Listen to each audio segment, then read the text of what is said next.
Got a Takeuchi TL6R with a no crank.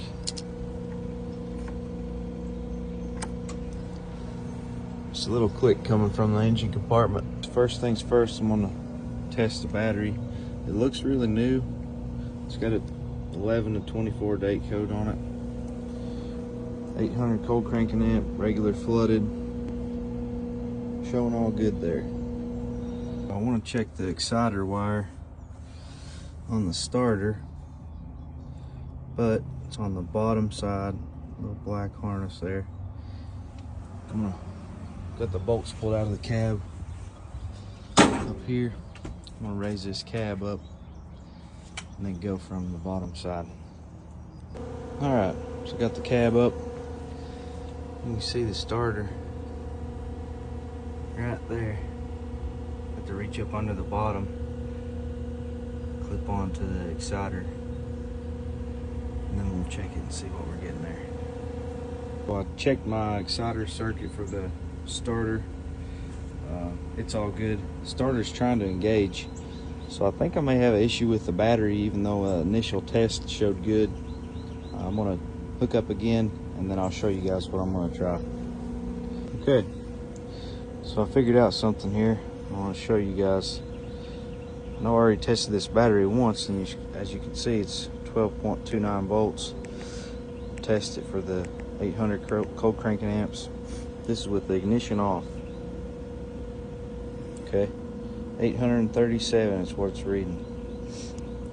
48% charge. Okay, and turn the ignition on. Put some load on the battery. Let's retest it. Same cold cranking amps. Power too low. We'll go through with the test anyways. 6% health. 190 cold cranking amps. I've not got a lot of experience with the digital battery testers. Most of mine is the old school, flip the switch and test it, and it heats up the element. I guess that is a perfect example of why new and improved digital isn't always as good. It might just be the one that I have. I'm gonna get this tester unhooked,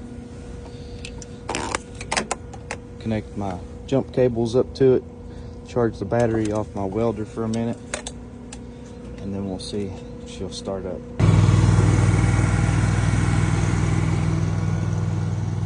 Got my homemade charging cables made up here, hooked up to this skid steer. Got it charging. I'll let it go for a few minutes and we'll see how it does. Possibly need a new battery.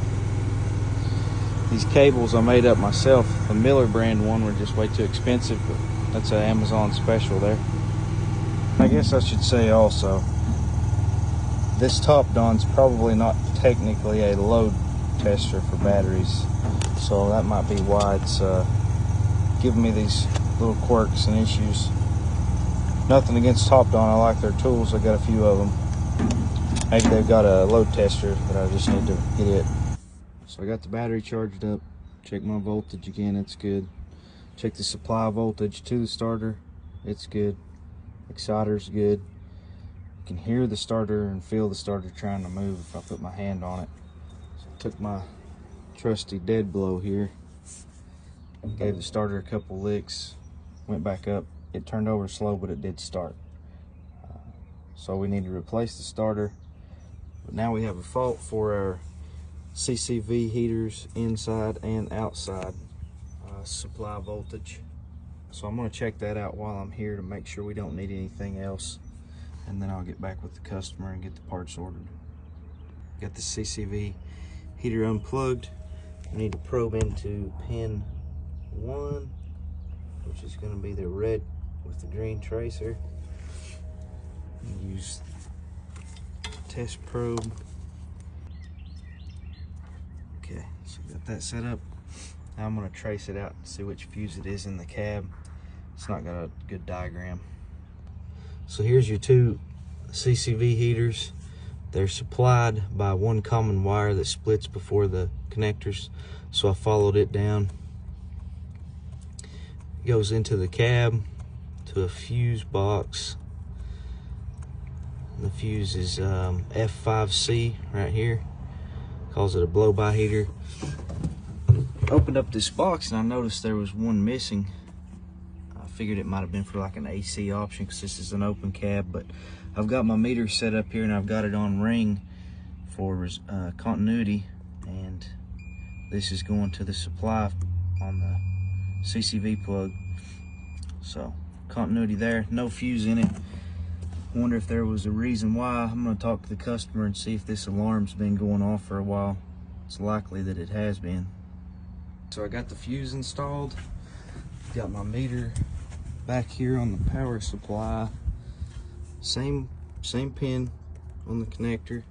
I'm going to turn the key on and we should have our 12 volts that we were missing before.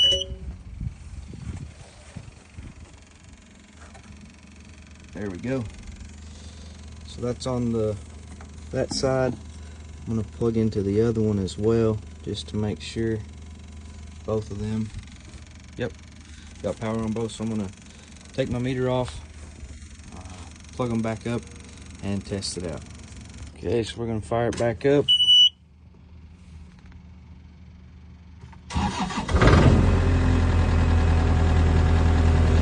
Give it just a minute, see if that alarm comes back on.